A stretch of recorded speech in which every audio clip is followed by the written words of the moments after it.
Buenos días, hermanos, Dios les bendiga. Como Presbiterio de Chihuahua estamos muy contentos de que puedan estar acompañándonos en esta serie de conferencias y pláticas que hemos estado teniendo. Y gozosos de juntos compartir y aprender de la palabra de Dios, ¿no? Cómo poder seguir trabajando dentro de las iglesias y también, ver en los nuevos tiempos cómo el Señor nos sigue hablando para hacer parte de la transformación de nuestras comunidades. Estamos felices. Les voy a decir para nada más como algunas cositas antes de iniciar, es que podamos poner todo nuestro micrófono en silencio para evitar que se sature. También les invito a poner su pantalla en modo de pantalla del conferencista, ¿no? Si está en inglés es el speaker view, para que se pueda ver no todas las pantallitas, sino más lo que va a estar presentándonos mi hermano. Y si tienen alguna pregunta, la puedan hacer a través del chat. Y también si se pueden presentar, porque sí nos gustaría saber de dónde están todos, y lo pueden hacer a través del chat.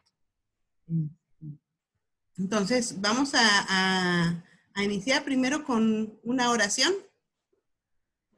Y voy a pedir al pastor Eliezer, por favor, que nos guíe a Dios en ella. Ok. Oremos a Dios. Amantísimo buen Padre que estás en el cielo y en todo lugar, agradecidos contigo por un día más que nos has permitido, Señor, recibirlo y disfrutar, Señor, y llegar a esta hora, Señor, donde tu siervo, Señor, ha preparado esta enseñanza para edificar nuestras vidas, Señor, a través de tu palabra. Te pedimos, Señor, que uses, Señor, a tu siervo como el barro en manos del alfarero, y así juntos, todos los que estaremos presenciando por medio de esta plataforma la enseñanza, Señor, podamos salir bendecidos y poder seguir comprendiendo más la enseñanza de tu palabra a través de tu Espíritu Santo. Bendice, Señor, a cada uno de tus hijos, los que aún están ya preparándose para ingresar a esta plataforma, Señor, y así juntos poder disfrutar de la bendición tuya a través de tu palabra. En Cristo Jesús. Amén. Amén.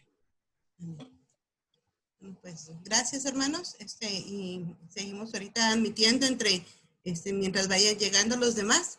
Pero para mí es una bendición poder presentar a ustedes al presbítero Isaac López Jiménez. Nuestro hermano Isaac fue presidente de la Junta de Directores de la Sociedad Bíblica de México por 4 años, rector del Seminario Teológico Presbiteriano de México, es licenciado en Teología y maestro en Ciencias Bíblicas, también por el Seminario Teológico Presbiteriano de México. Actualmente es pastor de la Iglesia Renovación de Ciudad Juárez, Chihuahua, presidente del respetable Sínodo del Noroeste y ministro de Educación del H Presbiterio de Chihuahua. Y va a estar con nosotros con esta plática o esta conferencia para entender el Apocalipsis. Ahorita en estos tiempos en los que estamos, donde hay tanto caos y situación, pues qué es lo que la Biblia también tiene para nosotros. Hermano, amigo, Isaac, adelante, es todo. Muchas gracias. Buenos días a todos, hermanos. Gracias por estar aquí. En estos días de pandemia que he estado viendo que algunos confunden, hay un término de apocalíptica y apocalipsis, ¿no? Y la apocalíptica llegó a ser un sinónimo de desastres y algunos así lo ven. Y hay predicadores oportunistas que en lugar de predicar un mensaje de esperanza, de consuelo en estos tiempos, utilizan el apocalipsis y lo ven de manera distinta. Entonces, quiero decirles también que en lo personal voy a compartir aquí algunos apuntes que son mis apuntes y que les voy a pedir que quienes que puedan ir tomando nota para que lo vean, vayan anotando si algo les interesa dentro de la charla. Y empecemos entonces, que es indudable que para hablar del Apocalipsis hay una mediación que va a pasar de la profecía a la apocalíptica. Es decir, hay un cambio, el movimiento profético a la apocalíptica. Por otro lado, va a haber una evolución en la historia del pueblo de Israel y también de la literatura profética, decíamos nosotros, a la literatura apocalíptica. De hecho, es decir, va a ser un cambio que no va a ser abrupto, es paulatino, donde se va a mezclar lo profético con lo apocalíptico.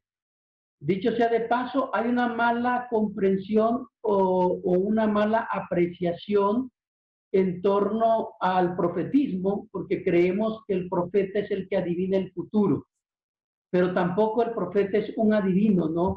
Aunque en alguno no es el momento, pero ver, por ejemplo, el contexto de la profecía. Los profetas se va a desarrollar en un mundo organizado, dentro del cual el profeta va a proclamar la palabra de Dios, pero este mundo está organizado en ese momento. Y todo el movimiento profético, acuérdense ustedes, se va a dar antes de la destrucción de Jerusalén, en el año 586. Antes de ese tiempo, el pueblo de Israel tiene una tierra, tiene una monarquía, tiene sacerdotes, tiene escribas, existe la capital de Jerusalén, hay otras ciudades, hay templos, etc. Es decir, dentro de este marco es donde se va a desarrollar el trabajo profético. Es a partir del año 586 para el pueblo judío, donde todo ese mundo se viene abajo, según la tesis de Pablo Richards en su libro de Apocalipsis.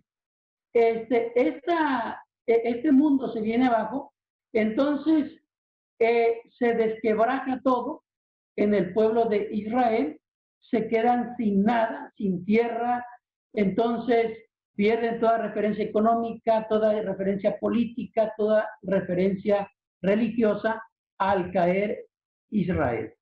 Entonces, la apocalíptica va a nacer cuando ese mundo organizado es destruido, cuando el creyente es excluido del mundo organizado y arrojado al caos. Es decir, se acaba de alguna forma la visión profética en esa perspectiva y empiezan a surgir los apocalípticos en un futuro más allá y son creadores de la esperanza, ¿no?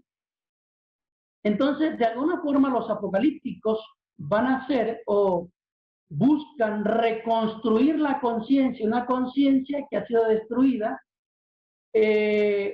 por la invasión, por la destrucción, porque han perdido el templo y pierden todo el pueblo de Israel, y entonces empiezan a hacer posible la construcción de un mundo diferente, un mundo un poco más allá. Es después de la destrucción del 586 que nace la apocalíptica, que busca entonces reconstruir la conciencia. Entonces va a crear símbolos y nuevas perspectivas que van a hacer posible la reconstrucción del pueblo, para que no perdamos de vista esto hoy día. Entonces, decíamos, el profeta va a actuar dentro del mundo existente.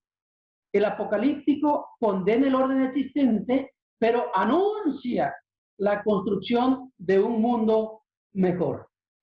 El profeta es el hombre de Dios en el mundo, político y religioso de su época, va a buscar realizar la voluntad de Dios, los designios de Dios en ese mundo, y el apocalíptico surge cuando ese mundo está destruido o está tan profundamente corrompido que Dios lo va a destruir, ¿no? Dentro de los apocalípticos del Antiguo Testamento, claramente es Daniel en la última parte de su libro, ¿no? Luego, el profeta va a buscar reconstruir el mundo que está en esta tierra, Pero el apocalíptico va a buscar reconstruir la conciencia y la esperanza para construir un mundo diferente dentro de la misma historia. Es decir, que en el profeta y en el apocalíptico, para ellos el mundo es igualmente histórico. Lo que va a cambiar es la perspectiva con la que se ve el mundo y se anuncia desde estas dos visiones. Es decir, si ustedes leen, Amós, por ejemplo, es un personaje que conoce bien su época, conoce su mundo, sabe hasta de geopolítica, ¿no? Y luego surgen los apocalípticos, y creo que este panorama era importante, se puede decir mucho más. Hay una cuestión de que el libro de Daniel es uno de los más apocalípticos, y luego está el Apocalipsis del Nuevo Testamento, de los que entran en el canon bíblico.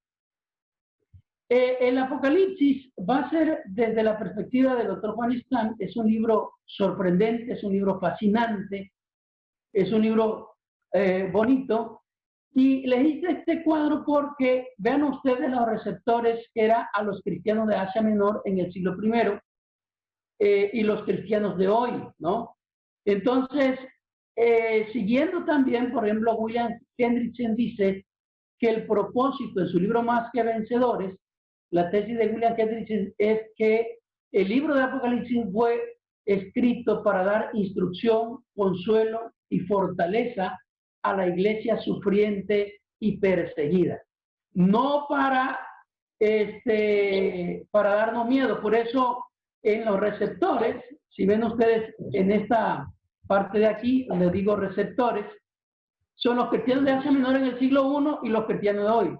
Entonces, haciendo un contraste, fue escrito para quitar, ¿cuál fue el efecto? No fue escrito para quitarles el miedo, y para los cristianos de hoy los llena de miedo a muchos lectores. Es muy diferente la percepción, y la percepción de ellos que vivían amenazados lo van a recibir como esperanza, y nosotros que vivimos tranquilos, bueno, a excepción de la pandemia hoy día, a veces la gente lo va a recibir como amenazante al libro de Apocalipsis. En lugar de recibirlo de la misma forma en que lo recibieron los cristianos del primer siglo, nosotros lo recibimos de una manera distinta. Pero el problema es que nosotros le metemos ideas a un texto del siglo I, que la manera de entender el mundo es muy diferente al nuestro, ¿no? Hoy el mundo ha evolucionado tanto que los que son de mi época todavía conocimos la máquina de escribir y teníamos que traer una calculadora aparte, y hoy todo eso se convirtió en una aplicación en un teléfono celular. Eso habla de cómo también ha evolucionado el tiempo, el pensamiento y nuestro mundo. Entonces, cuando nosotros leemos Apocalipsis desde nuestro mundo y le metemos ideas que el texto no tiene, entonces nos metemos sumamente en problemas, ¿no? Entonces, cuando Juan escribe el libro de Apocalipsis, lo va a hacer en palabras, en términos, temas y objetos que los cristianos del primer siglo entendían, aun que en algunos momentos habría de describir algunas realidades venideras, pero eran términos que la gente comprendía, y es gente de Asia Menor que tiene una manera de entender el mundo. Hay una broma que hacen, aquí hay gente del DF, por ejemplo. En el DF, y yo recién venido acá al norte, fui a un restaurante y entonces allá el chef le digo, oiga, me da una quesadilla de flor de calabaza con queso, y su primera reacción fue decirme, señor, aquí todas las quesadillas llevan queso. En la Ciudad de México una quesadilla no necesariamente lleva queso. Entonces, y estamos en la misma época, hablamos el mismo idioma, somos el mismo país, pero las cosas se entienden de manera distinta. Sin embargo, Juan, cuando escribe el Evangelio, va a escribir realidades que la gente comprende, con símbolos que comprende en la época. Y yo creo que para ver un poquito el contexto del Apocalipsis, le voy a dar aquí 5 fechas para entender el contexto en el que se escribe el Apocalipsis, en ese, cuando se escribe, cuando se narra, ¿no? Allá por el comienzo de los años 30 viene la muerte y resurrección de nuestro Señor Jesucristo. Aquí dicho sea de paso, acuérdense ustedes que finalmente quienes fechan, que marcan después de Cristo, que lo hacen 500 años después hicieron cálculos y algunos son entre 4 o 7 años antes de la fecha que se fijó. Pero vamos, para tener una idea general, más o menos en el año 60 de nuestra época se va a dar el martirio de Pedro y Pablo, y va a ser la persecución también de los cristianos bajo el emperador Nerón. Más o menos en el año 70, acuérdense, los romanos van a aplastar a los judíos, la sublevación judía, van a destruir el templo de Jerusalén, todo Jerusalén va a ser destruida prácticamente en estos 3 años. Entonces, después del 73, se va a dar un conflicto creciente entre judíos y cristianos que casi va a conducir a una ruptura completa.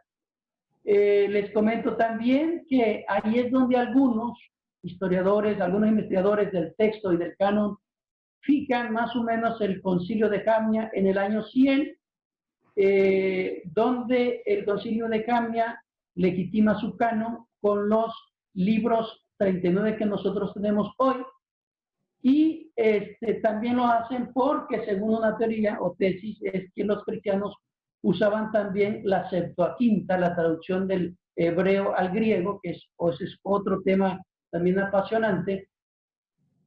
Y los judíos, entonces, se da una ruptura prácticamente a partir del concilio de Jamnia en el año 100. Algunos lo niegan, pero eso sería otro tema para hablarlo en otro momento. Pero se da aquí, en el año 73, más o menos, los conflictos que son crecientes y van a conducir finalmente a una ruptura casi completa. Acuérdense que el cristianismo va a empezar en el seno del judaísmo. Jesús predica en las sinagogas, Pablo también va a predicar en las sinagogas, van a ver esto, y nace dentro del seno del judaísmo.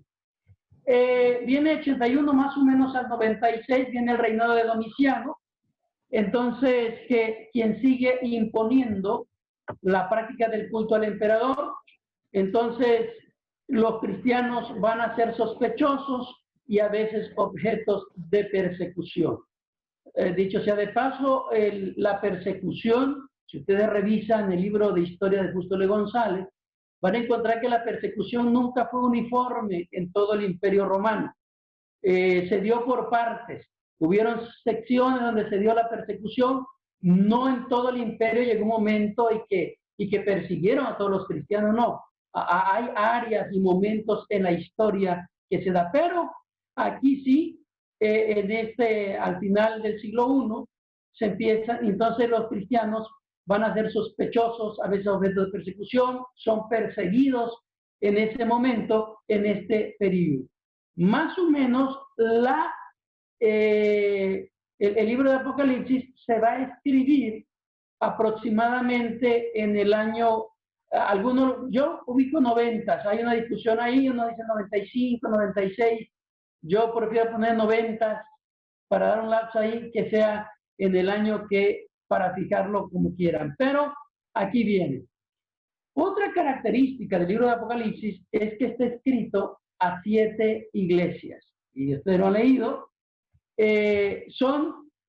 y desde la perspectiva de Juan Stan, que hace una lectura del Apocalipsis desde una perspectiva pastoral. Él va a decir que Juan tiene una profunda sensibilidad pastoral. ¿Por qué? Porque Juan va a conocer a las iglesias a las cuales él se dirige, a las iglesias a las que Juan dirige, las conoce perfectamente bien, va a comprender profundamente la idiosincrasia de cada ciudad y de cada congregación, indudablemente, como buen pastor, hasta haber sabido qué comía, ¿no? Qué les gustaba. Y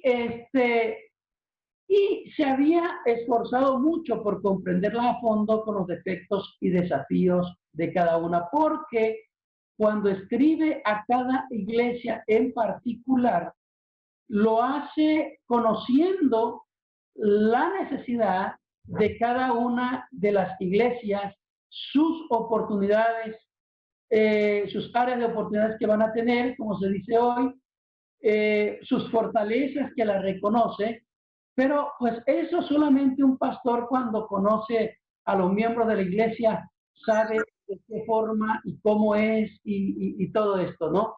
Es decir, un verdadero pastor llega a conocer perfectamente a sus feligreses, los conoce muy bien. Entonces, Juan no es la excepción, conoce profundamente a cada una de las iglesias, porque lo otro es que son el Apocalipsis y estas 7 cartas son dirigidas a 7 iglesias cristianas de la provincia de Asia Menor en la actual Turquía, ¿sí? Actualmente por ahí se ubican estas 7 iglesias y por ahí se va a desarrollar lo mejor de la cultura griega en ese momento. Y tanto Éfeso y Pérgamo van a poseer grandes bibliotecas, lo cual es símbolo del conocimiento que había en estas 2 ciudades. Entonces, también se van a caracterizar porque había universidades, había escuelas de medicina, habían hospitales y todo esto en el contexto en el que se escriben las cartas del Apocalipsis y precisamente donde se escribe todo el Apocalipsis. Es ahí donde van a hacer la filosofía con Tales de Mileto. Entonces, para darnos cuenta el mundo, cómo surge el Apocalipsis y el mundo en el que se movió el texto bíblico, donde nace el texto bíblico también. La pregunta obligada es por qué Juan escribe a 7 iglesias, ¿no? Van a existir otras iglesias como Hierápolis, que aparece en Colosenses 4:13. Cerca de la Odisea había otra iglesia al noroeste de Pérgamo, que estaba la iglesia de Troas, según lo que dice Hechos 20, versículo 5 y siguientes. Y unos 20 años después, fíjense ustedes, Ignacio de Antioquía va a escribir a congregaciones en Magnesia, Tralia de Asia Menor. En Magnesia y Tralia de Asia Menor. Es decir que cuando Juan escribe el Apocalipsis, no existen solamente las 7 iglesias que él menciona, existen otras. Entonces, la pregunta obligada es el por qué Juan va a escribir solamente a 7 iglesias.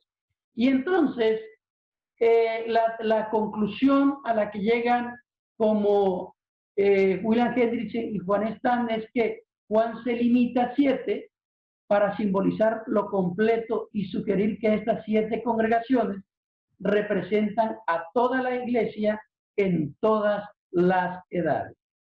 Valga aquí hacer un recordatorio. Acuérdense que en el mundo judío el 7 va a ser el número perfecto porque hizo Dios los cielos y la tierra y descansó en el día 7º, porque y vio Dios todo lo que había hecho y aquí era bueno en gran manera.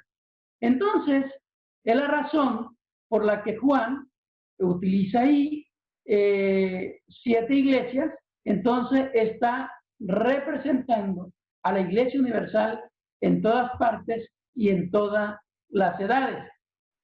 Cada carta, además de un mensaje directo de Cristo a una comunidad específica, es también lo que el Espíritu dice a las iglesias, de todo lugar y de todo tiempo.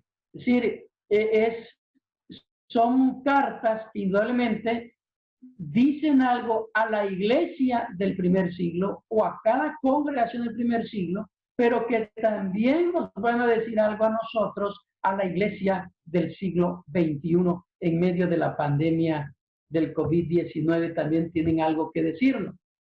Entonces, aquí les comparto, para ir estudiando el Apocalipsis, algunas divisiones del libro del Apocalipsis.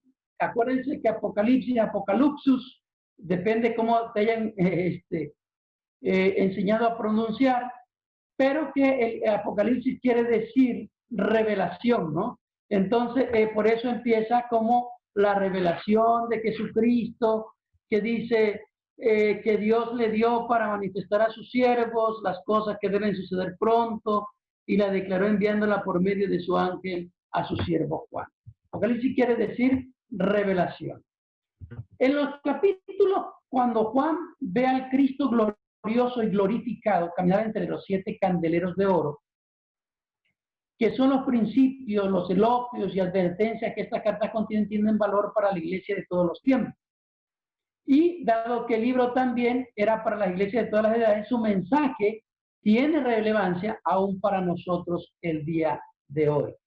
Sorprendente cuando ustedes leen el Apocalipsis en el capítulo 1 y todo lo que describe Juan, que no hay mucho que algunos se enredan en torno a qué significa cada cosa.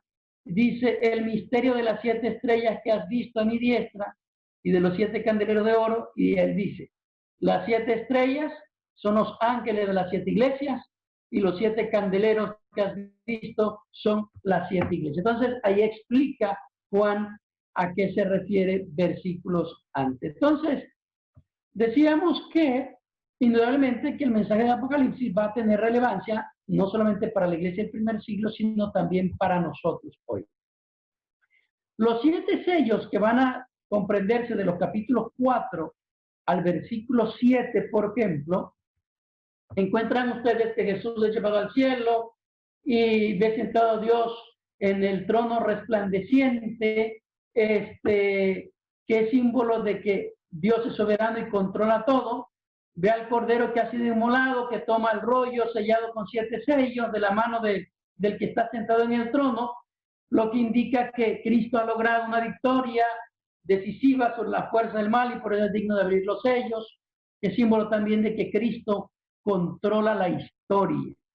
Entonces, que Cristo sigue controlando la historia, y ahí sí nos hace recordar lo que dice Pablo, que recibió un nombre que es sobre todo nombre, para que en el nombre de Jesús se doble toda rodilla de los que están en el cielo y en la tierra, y toda lengua confiese que Jesucristo es el Señor. Luego, por ejemplo, hay otra división que podríamos hacer de Apocalipsis, continuando con ella, que son las 7 trompetas de juicio, que se va a comprender los capítulos 8 al versículo 11, que en esta sección vemos la iglesia que es vengada, protegida y victoriosa, y esta sección termina con una alusión al juicio final. El versículo 11, realmente en el capítulo 11, versículo 19, termina: y el templo de Dios fue abierto en el cielo, y el arca de su pacto se veía en el templo, y hubo relámpagos, voces, truenos, un terremoto grande, grandito, que es anunciando, acuérdense ustedes, que el juicio final va a ser anunciado así como por un terremoto, así lo digo en el capítulo 6, y el juicio de Dios, cuando habla también Joel o los profetas que hablan de que vendrían relámpagos, truenos y todo esto que aparece, que es símbolo como una alusión al juicio final. Y esta sección termina el capítulo 11, con una alusión al juicio final. Luego de los capítulos 12 al versículo 14, estoy dando esto porque es una introducción general. El dragón espera que nazca el hijo varón para devorarlo, que todos sabemos que el dragón en Apocalipsis es símbolo de Satanás, ¿no? Y el niño que nace, desde la perspectiva de tanto de Kistemaker como de William Hendrickson, es que se refiere al nacimiento de Cristo, y el resto describe la continua oposición del dragón con la iglesia, ¿no? El dragón representa a Satanás, pero pareciera ser que en esta parte el Apocalipsis hablaría como de una oposición entre el dragón y la iglesia. Luego se nos van a presentar las 2 bestias, que son las ayudantes del dragón, que es tanto la bestia que sube del mar y la bestia que sube de la tierra. Y también esta sección habrá de terminar con una descripción figurativa de la venida de Cristo para juicio en los versículos 14, capítulo 14 al 15, por ejemplo. Cuando habla de la bestia que sube del mar, tanto la bestia que sube del mar y la que sube de la tierra, ambas desde la perspectiva apocalíptica de Juan, reciben el poder del dragón, que uno es el Imperio Romano y otro va a ser la religión falsa en ese momento. Viene la otra parte, que son las 7 copas de ira, de los capítulos 12 al versículo 10, al capítulo 16. Y entonces, estas 7 copas de ira van a una representación gráfica, de manera gráfica, de la visión final de la ira de Dios sobre aquellos que permanecen impenitentes y rebeldes a Dios. Y esta sección también concluye con una referencia al juicio final de los capítulos 16, 19 al 20, vuelve a resumir de alguna forma el juicio final. Es decir, Apocalipsis va narrando el juicio final de varias formas en diferentes momentos y finalmente va a llegar a su punto climático al final del libro. Luego viene aquí de los capítulos 17 al 19, donde va a narrar la caída de Babilonia y van a describir entonces la caída de Babilonia y la caída de las bestias. Y al final del capítulo 19, Juan va a describir la caída de los ayudantes del dragón, que es la bestia que sube del mar, que es el falso profeta, y parece ser que la misma figura de la bestia que sube de la tierra en el capítulo 16, 13. Y el capítulo 19, 11, versículos 19 al 20, va otra vez a describir la segunda venida de Cristo. Son 7 divisiones. Viene luego la condenación del dragón, de los capítulos 20 al 22. Estos capítulos van a narrar la condenación del dragón, que es Satanás, completando así la descripción del derrocamiento de los enemigos de Cristo, el juicio final y el castigo de los malvados, el capítulo 20, versículos 11 a 15. Luego, estos capítulos van a describir el triunfo final de Cristo y de su iglesia, el universo renovado, y aquí que hay un nuevo cielo y una nueva tierra, porque el mar no existe, que eso es característica de Apocalipsis, porque del mar vienen los romanos y en el mar estaba lo siniestro y todo esto. Entonces, Apocalipsis 20 del 1 al 6 es el único pasaje de la Biblia que habla explícitamente de un reinado de 1000 años. Entonces, de los versículos 1 al 3 van a describir el encadenamiento de Satanás, que no es otra cosa que la idea de Apocalipsis de que el poder de Satanás está limitado. Y de los versículos 4 al 6 van a describir el reinado de 1000 años, ¿no? De las personas que están junto a Cristo. Pero este milenio no es de manera literal, sino que nosotros lo comprendemos desde la primera venida de Cristo hasta su segunda venida, que se extienden estos 1000 años. Por eso, cuando se habla de los días postreros, cuando Hebreos dice que Dios nos habló de diferentes maneras, de diferentes formas, en estos postreros días. Entonces, para el escritor de Hebreos, estaban en los días postreros. Entonces, desde que Cristo vino, estamos en los días postreros. Y nosotros habremos de comprender el Apocalipsis, porque 1000 era el número más grande que también ellos tenían, dicen algunos biblistas hoy día. Y entonces, no es simplemente 1000 años, sino que podía ser un periodo largo, muy grande, que comprende desde la primera venida hasta la segunda venida de Cristo. Hablando de Apocalipsis 20 específicamente. En esta parte quiero concluir para abrir un poquito el diálogo. Recuerden que Juan el Profeta no es un futurólogo al estilo de Walter Mercado, ni es un experto ni especialista del siglo XXI, sino un creyente y un testigo de los años 90. Entonces, hay cosas que ellos comprenden que nosotros tenemos que ubicar en el contexto histórico de ese momento para lograr comprender al Apocalipsis de Juan. Entonces, tenemos que saber apreciar, dice Juan Stott, el servicio que hizo a sus contemporáneos para inspirarnos y continuar la fuerza que le animaba y proseguir el combate también que supo él llevar en ese momento de dar consuelo y esperanza a la iglesia. Que tanto ayer como hoy, la iglesia necesita un mensaje de consuelo, un mensaje de esperanza. No que la asuste, sino que le dé ánimo para continuar en medio de las batallas cotidianas. La gente está sufriendo de estrés, de insomnio, las familias ahora el encierro. No es para que le espantemos, porque he visto muchos predicadores oportunistas inyectando miedo a la gente, lejos de darle un mensaje de esperanza y de consuelo a la gente de hoy día. Yo creo que una tarea pastoral hoy, al igual que Juan de Patmos, es realmente poder decir a la gente que Dios reina, que sigue teniendo el control, que nada de lo que está pasando está fuera del control de Dios.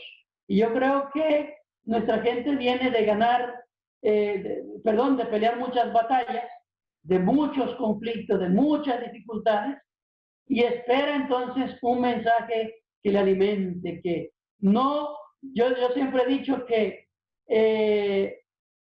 no necesitamos un Dios que necesite ser defendido, sino un Dios que nos defienda en medio de los problemas y de las dificultades de la vida, que nos dé esperanza para la marcha y la acción comprometida en Cristo Jesús. Así que esta primera parte aquí la dejo y ya me dirá Joca a ver qué seguimos haciendo y podemos abrir el diálogo con los presentes para seguir platicando en torno a esta introducción general del Apocalipsis.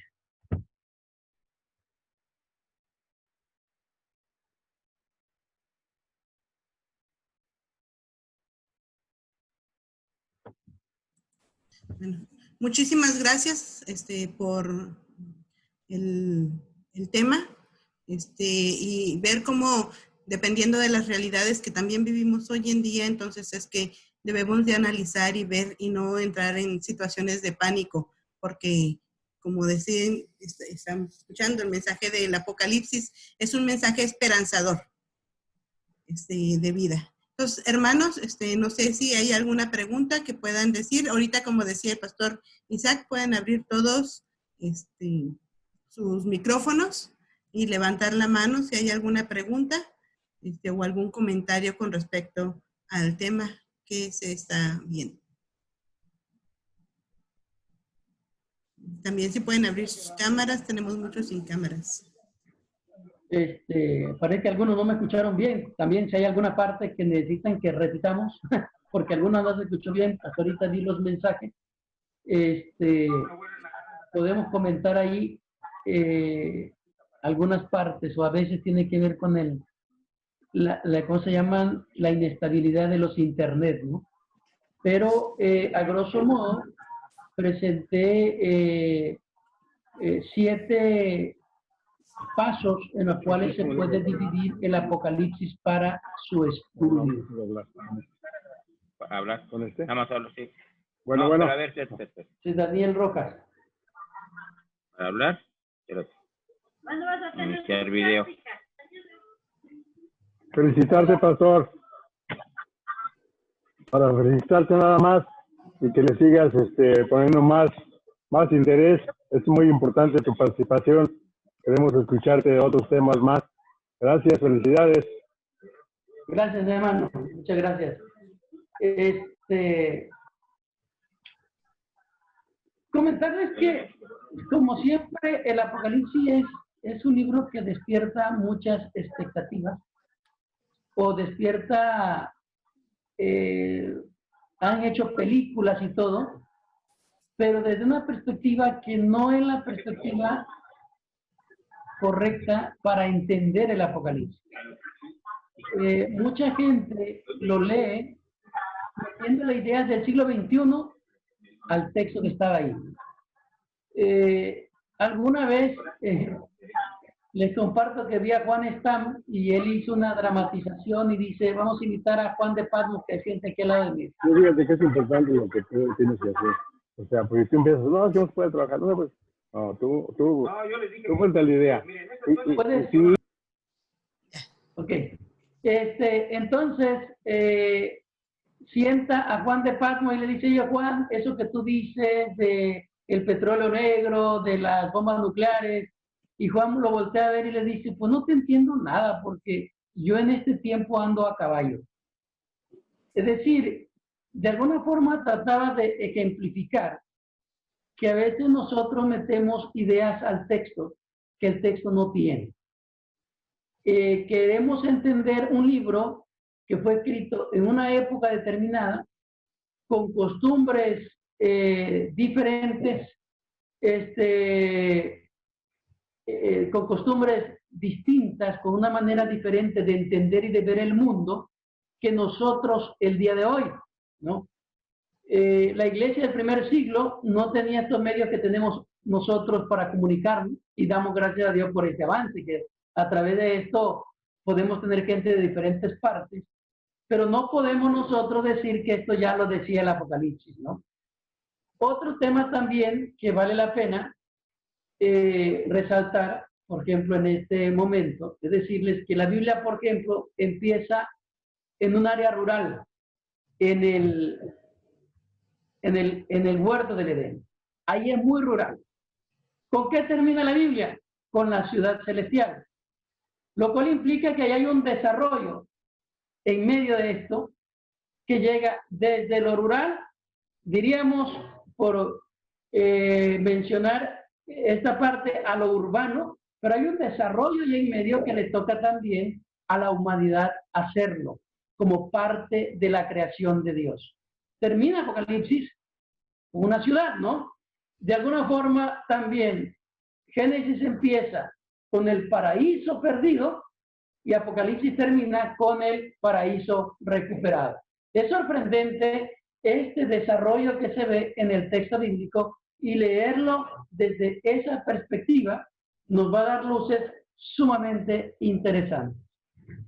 Sí. Tenemos una pregunta también del pastor José Luis.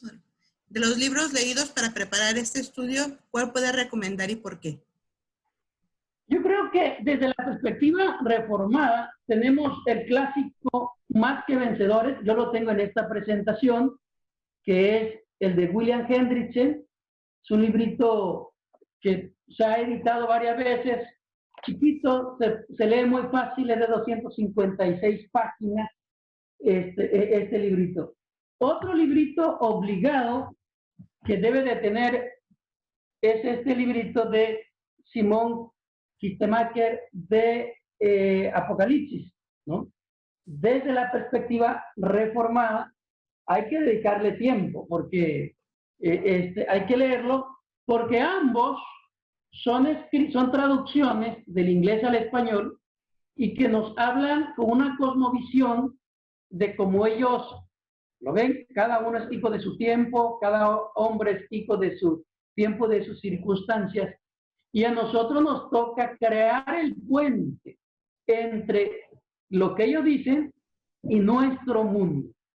Quizá algunos de los que van a refrescar bastante la memoria y que vale la pena leerlo es este otro que también es muy chiquito, pero que ya es escrito, pensado en español y escrito en español, que se llama Para la Salud de las Naciones, el Apocalipsis en tiempo de conflicto entre culturas, del doctor Justo L. González. Este es un libro chiquito, es interesante porque describe, por ejemplo, en este libro,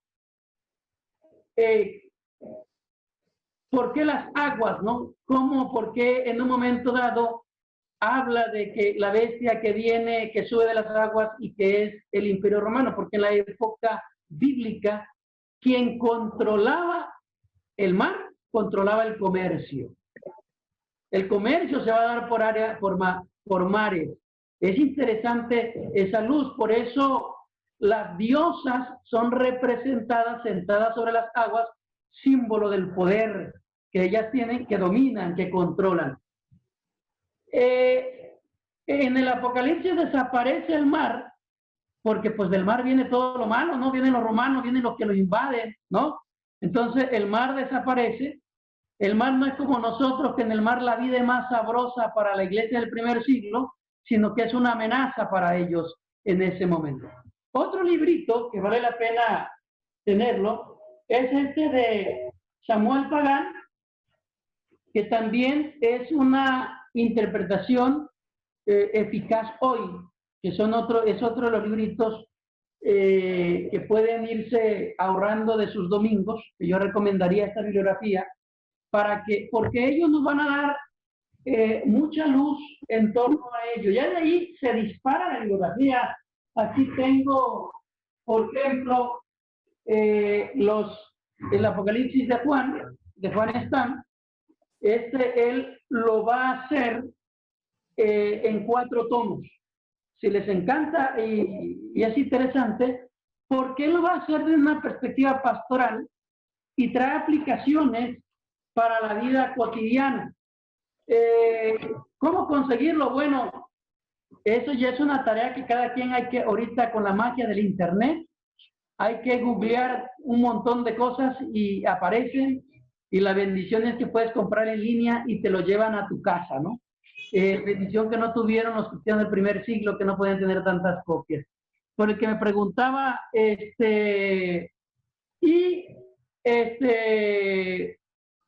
están ahí los libros. El tema, por ejemplo, que yo digo de William Hendrickson y de Simon Kistemaker, te dan las conclusiones. El tema es que a veces no te dicen cómo llegaron a esa conclusión. Entonces, por ejemplo, cuando, y les comento esto, por ejemplo, William Hendrickson dice que es interesante la aportación que hace, que yo sé que a muchos les atrae el sello de la bestia, ¿no? Sumamente interesante porque el sello de la bestia se pone en la frente o en la mano derecha, ¿no? Así dice Apocalipsis. Y la frente es símbolo de los pensamientos y la mano es símbolo de las acciones. Y William Hendrickson concluye de que el 666, o sea, el número 7 es el número perfecto, el 666 es el número del hombre, dice, porque según la tesis de Hendrickson, el hombre es creado en el día 6. Y entonces el 666 significa fracaso sobre fracaso sobre fracaso. Porque el mismo Jesús dice que en las puertas del infierno prevalecerán contra su iglesia, ¿no? Pero no nos dice Juan por qué llega a esa conclusión, no nos dice Hendrickson por qué llega a esa conclusión, ¿no? Pero sí resulta, entonces, que hay que investigar que sí, el número 7, pues es el número perfecto. De hecho, cuando empieza, si ustedes ven en su Biblia, en el capítulo 2 de Génesis, y cómo termina y cómo empieza, en el versículo 2 del capítulo 2 de Génesis dice, y acabó Dios en el día 7º la obra que hizo, y reposó el día 7º de toda la obra que hizo, ¿no? Y Dios descansa el día 7, que no es como cansancio, dicho, o sea, porque algunos creen que el descanso o el reposo, de ahí viene la tesis también de creer que en el cielo nos la vamos a pasar. Algunos creen que el cielo, dicen los que no se portan bien, ¿para qué voy al cielo? El cielo es aburrido, se la van a pasar con un arpa, ¿no? Y cantando coritos allá. No, de ahí viene de esa mala concepción de creer que el reposo es ocio. Para nosotros el reposo es ociosidad, no hacer nada. No, el culto es como parte de la recreación, de encontrarse con Dios y todo esto.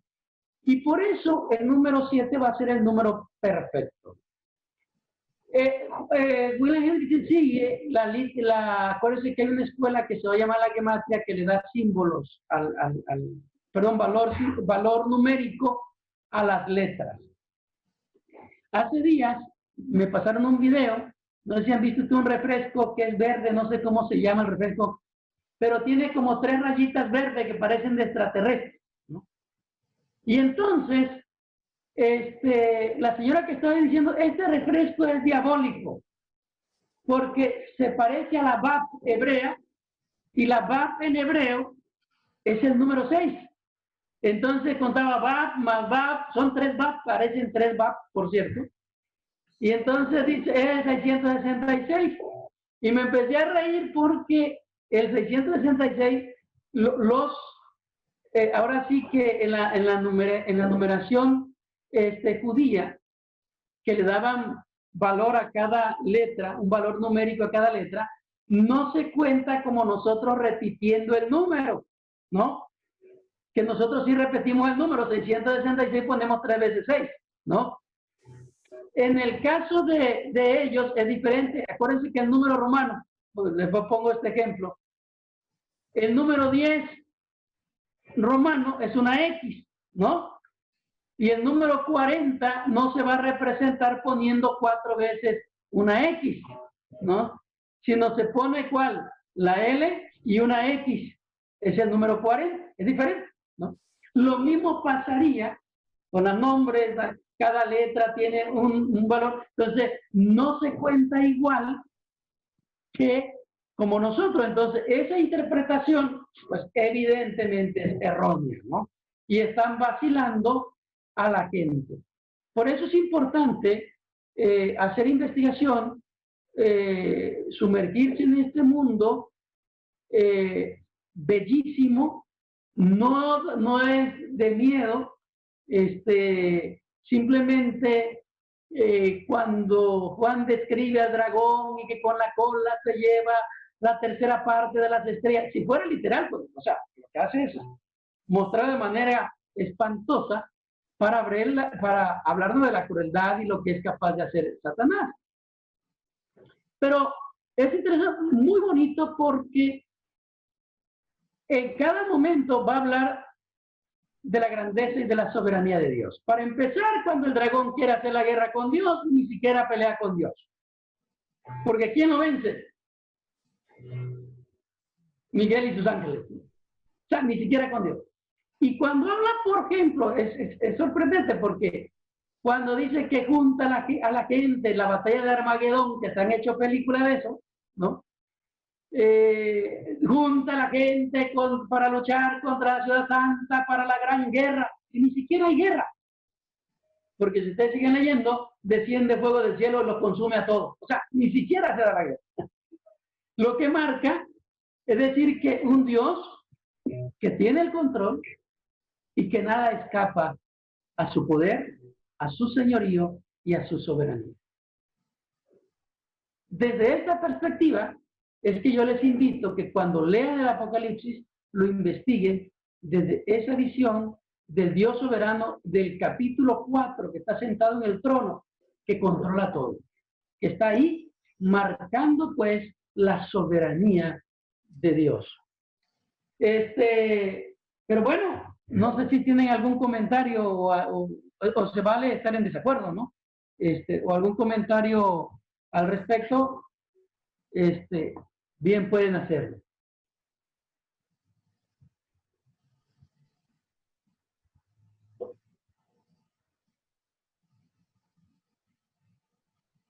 Si hay alguien, pueden abrir sus micrófonos. El presbítero Ramón, Ramón, ¿qué? Si gusta, active su micrófono nada más. Es que hay 2 Ramones, no Ramón García. Ah, ahí con el hermano Jacobo, dice. Sí, es que dice Ramón ahí, ¿no? Así es que están compartiendo.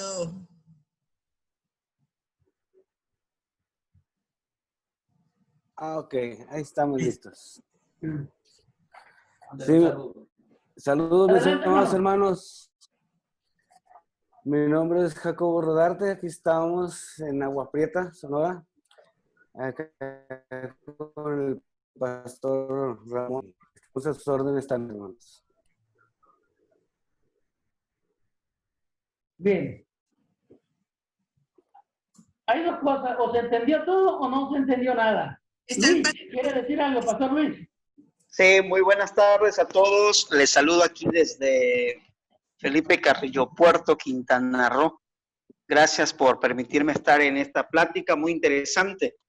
Me gustaría, pastor Isaac, en cuestión del apocalipsis y el apocalíptico, darnos un poquitito de referencia de la diferencia, por favor. Fíjate que para mí, desde mi perspectiva, sin descartar otras, ¿no? Ahora sí, como dice Pablo, esto digo yo, no el Señor, ¿no? Hay quienes, cuando nos referimos a apocalíptico, hay gente seria que se ha dedicado al trabajo de investigación. Pero hay otra gente que ve el apocalipsis que se ha vuelto sinónimo como de destrucción y terror, precisamente porque no comprenden el mensaje del apocalipsis. Y de esa visión existen muchos que ven el apocalipsis con miedo, con espanto, con terror, y entonces cuando ellos hablan de apocalíptica o de apocalipsis, para ellos es sinónimo de destrucción. Los apocalípticos que surgen son constructores de la esperanza. Más allá, veremos.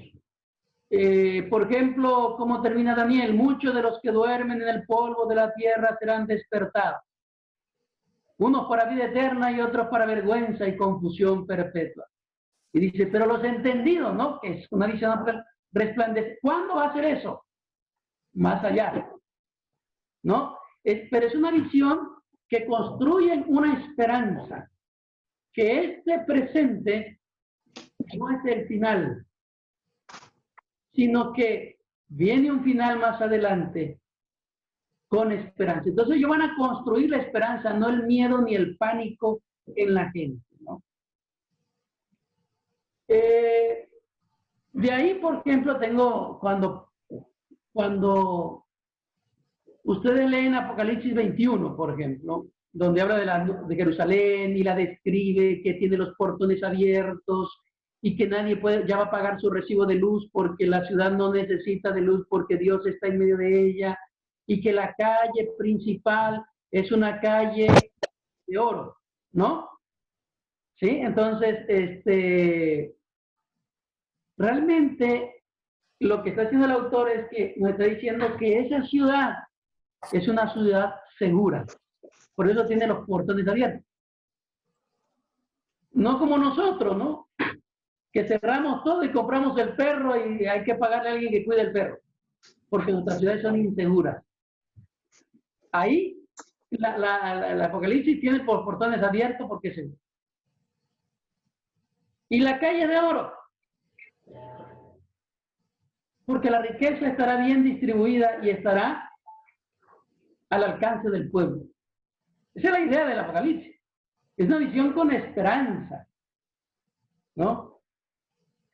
No de destrucción. Por eso es sorprendente que he visto algunos que dicen cada cosa, sobre todo, y que alegorizan mucho.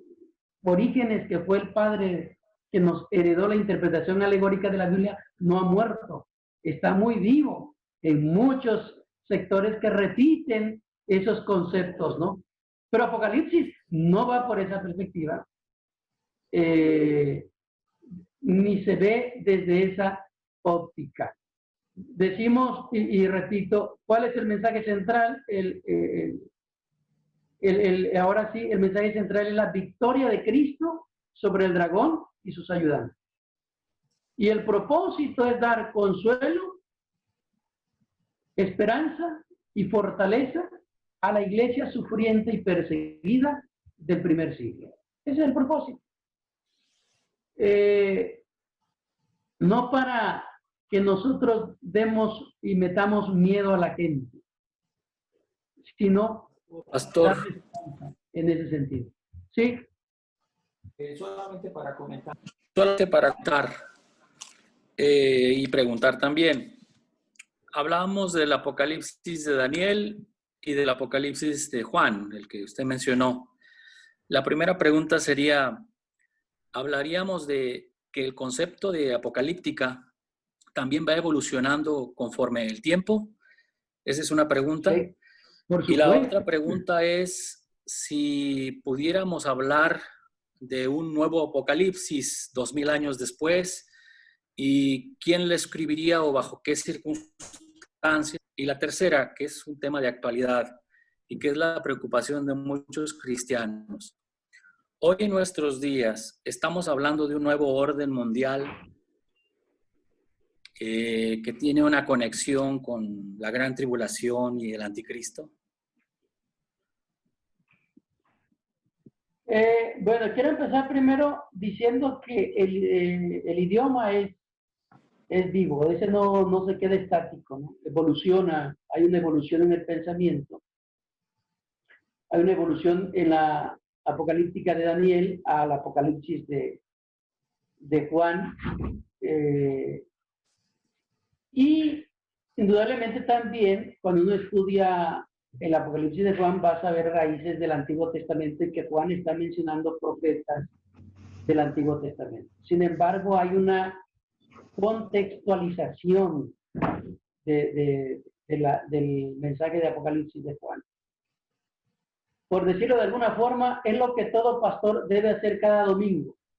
No leer solamente el texto, interpretarlo y contextualizarlo al momento, a nuestro momento que nos toca vivir. Esa es la tarea y desde esa visión también el pastor es profeta, dice la Constitución de la Iglesia Presbiteriana, ¿no? Y desde esa visión es así el tema. Hay una evolución, por supuesto, y yo creo que el trabajo, el canon para nosotros está cerrado, pero sí es trabajo de nosotros hacer una contextualización de ese texto. Lo otro, algunos están hablando de un nuevo orden mundial. Me parece a mí que tiene más que ver con un tema más de miedo. Y pensar así también es olvidar que Dios sigue siendo soberano. Y habrán cosas, y todavía pasarán cosas muy terribles, ¿no? Cuando la gripe española, que ahora se defendían los españoles que no era española, sino que la llevaron de otro lado, pero ellos fueron los que la declararon por primera vez, ese es otro tema. La gente también hablaba de Armagedón y de un nuevo orden mundial en ese momento, ¿no? Y estamos a más de 100 años después, o 100 años casi después y la gente ve en cada momento, como que ya el Señor viene, ¿no? Por eso me gusta a mí citar lo que dice, creo que también Juan o también Hebreos es el que dice, Dios no habló de diferente en estos postreros días. Quiero decir que los postreros días están ya. Del que, y viene, ahí es, ya que lo toca, pastor, ¿cómo dice Apocalipsis? Del que es, del que era y que ha de venir. La idea en griego es del Dios que está viniendo, no que va a venir, que está viniendo. Pero el tema es que para nosotros se nos complica, porque en nosotros sí existe el tiempo, pero en Dios no. Por eso aparece, ¿no?, el hombre con canas ahí, que es símbolo de la eternidad de Dios, ¿no? De hecho, cuando aparece Jesús con los pies de bronce bruñido ahí, que es símbolo de la eternidad de su reinado, pueden pasar muchísimas cosas. Y lo importante, y acuérdense que la iglesia ha vivido tribulaciones en diferentes momentos, diferentes circunstancias y en diferentes tiempos. Aún el Imperio Romano, decía yo, no se dio la persecución de manera uniforme, que hayan perseguido a todos los cristianos en una sola exhibición por todo el Imperio Romano, no, pero por parte. En ese sentido, la iglesia ha vivido una gran tribulación. Que algunos creen que va a haber una gran tribulación al final, es posible, ¿no? que cada uno ha vivido su gran tribulación también en su momento, también es cierto.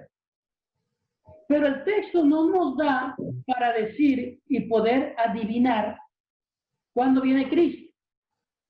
Hay quienes se han metido en eso, ¿no?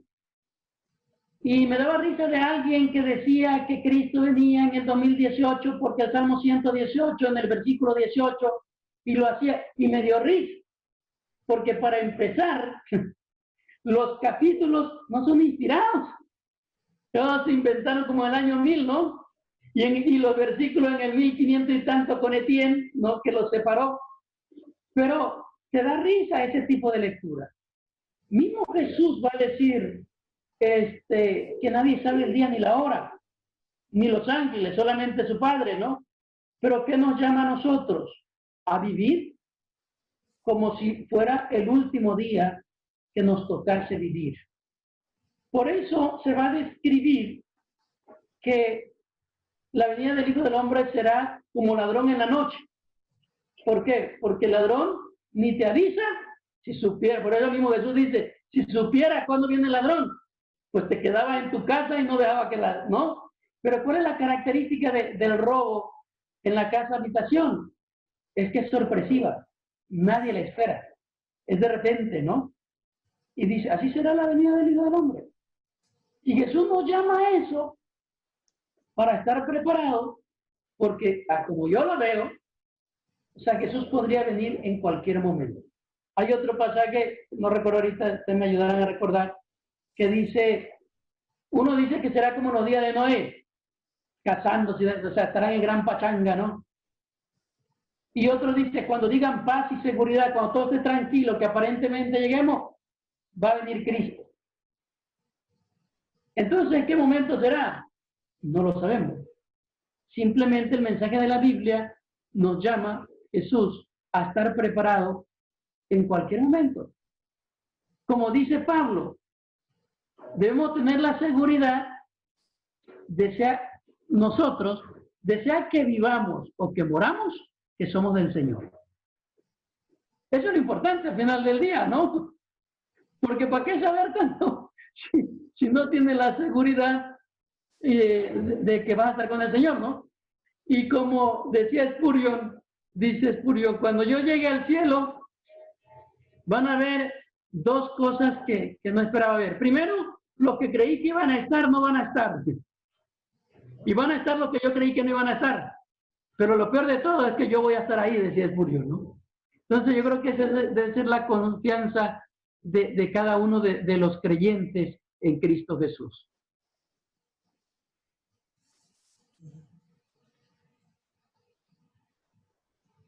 Saludos, Pastor Isaac. Rolando González. Les saludo desde la Iglesia Príncipe de Paz de Torreón, Coahuila. Bajo esta perspectiva, bajo esta visión, ¿sí me escucha? Sí, sí, perfectamente. Bajo esta perspectiva, bajo esta visión de confianza, de no temor, porque es mi punto de vista, ¿por qué pareciera que por el tema del COVID, que es una realidad, que hay muertes por personas que adquieren este virus, ¿por qué pareciera a nivel quizá iglesia, quizá organización, quizá presbiterianos particularmente, por qué pareciera que, aclaro, es mi punto de vista, estamos más preocupados por no infectarme, por no adquirir el COVID, a expensas, yo sé que esto es debatible, a expensas de no reunirnos. Son 6 meses donde los templos están cerrados, lo entiendo. Se cerraron casi forzosamente 2 meses por el tema de que esto era nuevo.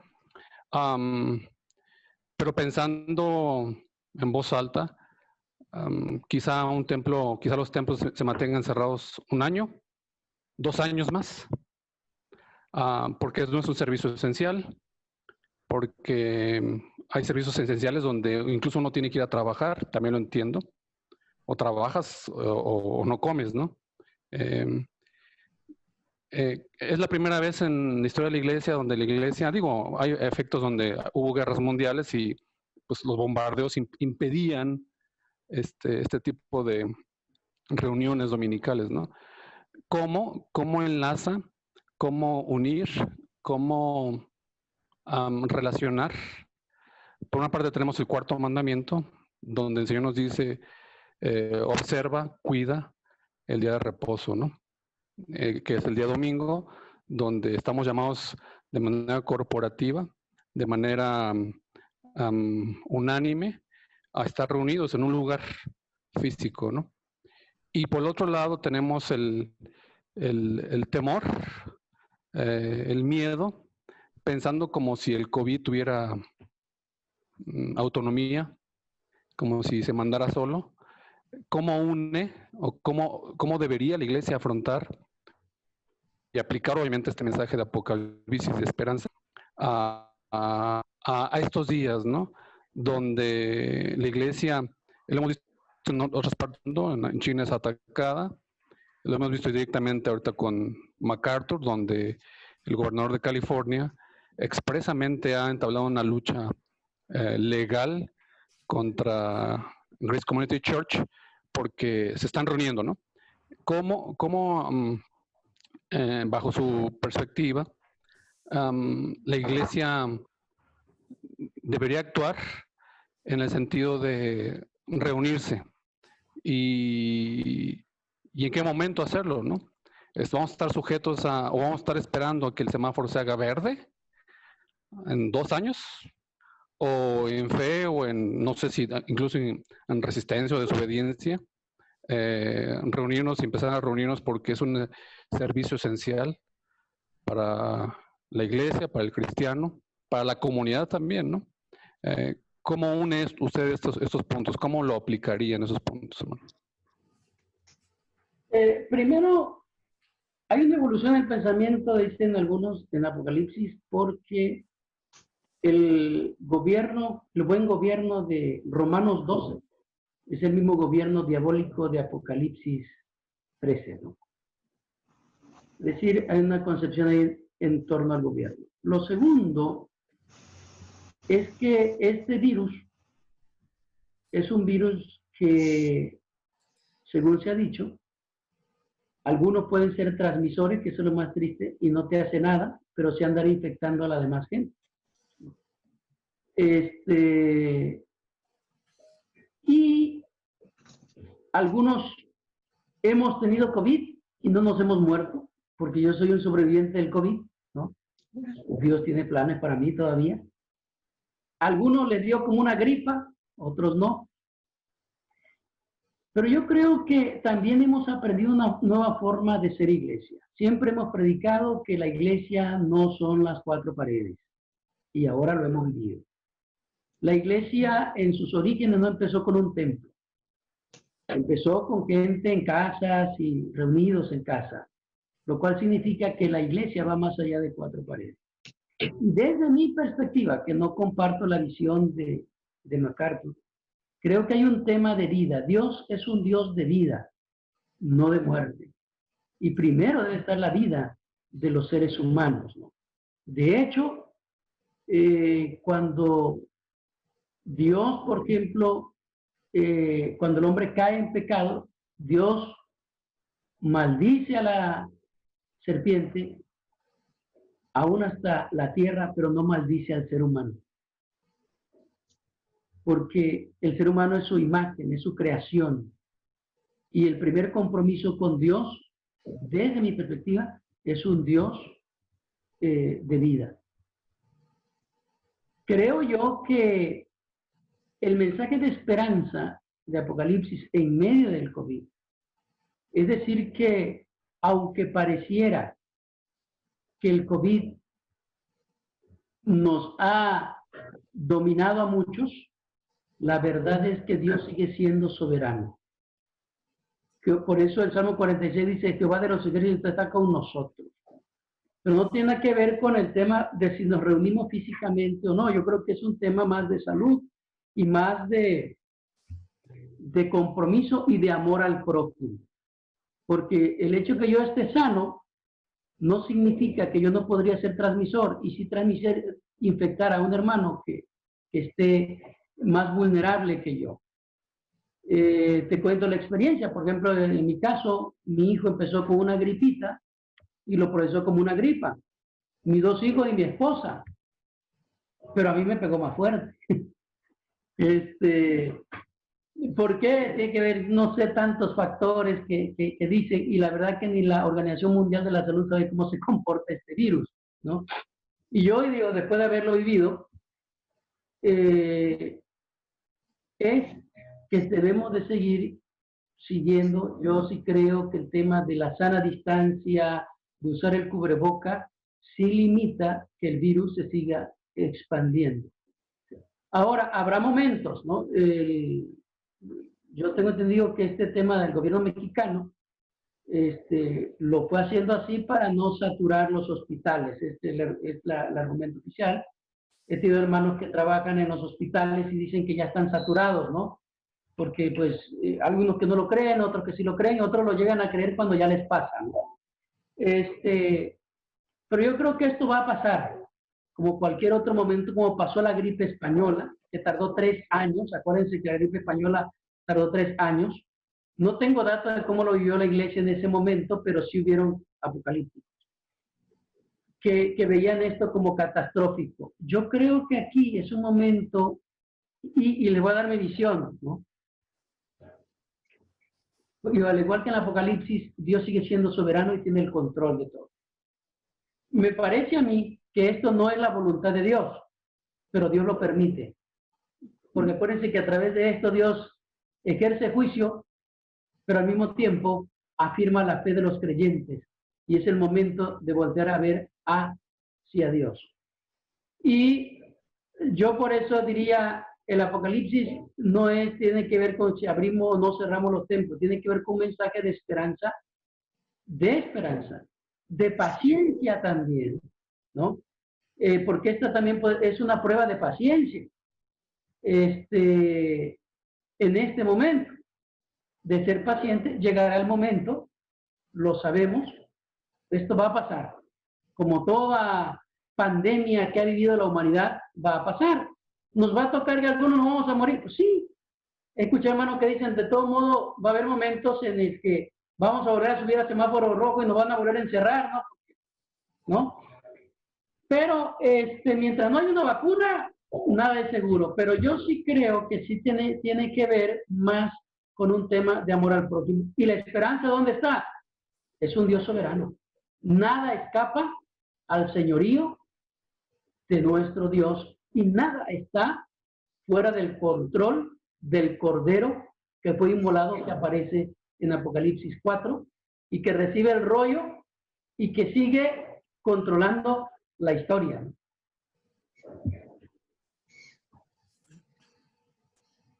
Gracias, pastor. Bueno, muchísimas gracias a todos por sus preguntas. Pastor Isaac, muchísimas gracias por la exposición de este tema que es relevante para hoy en día por todas las situaciones que vemos y vivimos y que se escuchan, ¿no? Como se comentaba también anteriormente, ahorita se utiliza el Apocalipsis para estar mandando mensajes.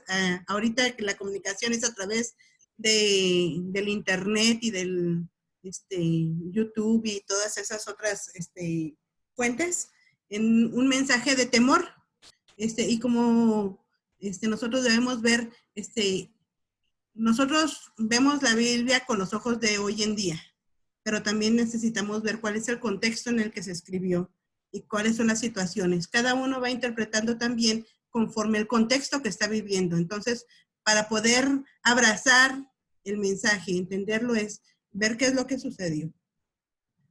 Cuál es el trasfondo que hemos vivido y el mensaje esperanzador que Cristo nos da para hoy en día. Entonces, como hemos entendido y visto, hay un llamado, una exhortación para poder mostrar el amor de Dios y su soberanía a través de todos los tiempos. Y eso es lo que nos está enseñando el Apocalipsis, ¿no? Que entre todas las situaciones, pues Dios es soberano y Él tiene el plan perfecto de esperanza para nosotros.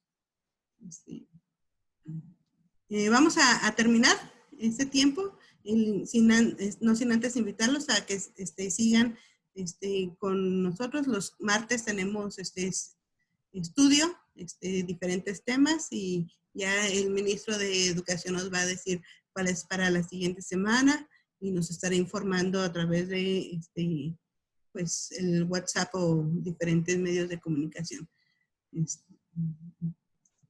Pastor Ramón, por favor, ¿podría terminar este tiempo con una oración? Claro que sí. Hermanos, muchas gracias. A nombre del Honorable Presbiterio de Chihuahua, les damos las gracias por su compañía. Gracias al Pastor Isaac por su tiempo y el compartir con nosotros este estudio tan importante y necesario. Dios les bendiga. Seguimos y extendemos la invitación para todos. Cada martes estamos buscando la manera de, como presbiterio, mantenernos en actualización, y se abre el abanico para todos los que deseen aprender juntamente con nosotros. Vamos a orar para concluir este tiempo y Dios les bendiga. Señor, te damos la gloria y la honra. Gracias por esta oportunidad que nos diste de aprender, de escuchar, de capacitarnos. Gracias porque hoy sabemos que tenemos una esperanza. Hoy sabemos que tú eres el gran vencedor. Hoy recordamos, Señor, que todo el mundo está en tus manos. Bendecimos tu nombre y te pedimos ayuda como siervos tuyos y como hijos tuyos para poder ministrar en este tiempo que nos tocó vivir, Señor. Danos las palabras, el corazón y el mensaje, Señor, para llevarlo, para compartirlo y para vivirlo. Gracias por los participantes. Sígueles bendiciendo, Señor. Sígueles capacitando. Y a nosotros, danos un oído sensible y deseoso de seguir aprendiendo. Lo rogamos y lo pedimos en el nombre de Jesús nuestro Señor. Amén.